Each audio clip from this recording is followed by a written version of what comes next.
Welcome to Kenton's videos. Enjoy the video. You begin by making the environment stable. Plug into AC, have an admin account, and back up any unsaved work.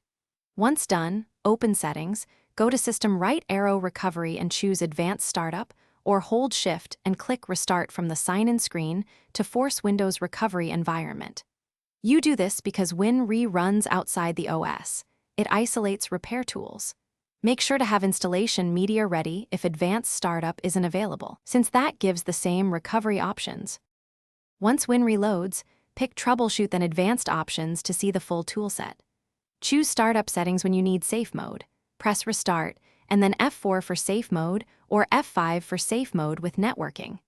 If you need file-level fixes or boot repairs, open Command Prompt to run bootrec or sfc/scano.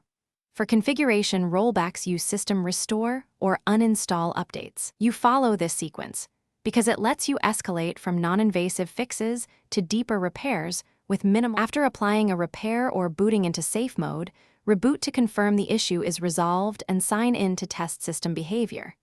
If the first attempt fails, return to WinRe and run Command Prompt Diagnostics, bootrec/fixember, bootrec/fixboot, and sfc/scano, or revert using System Restore.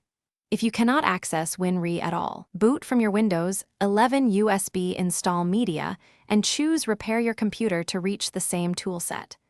One key tip: if repairs stall,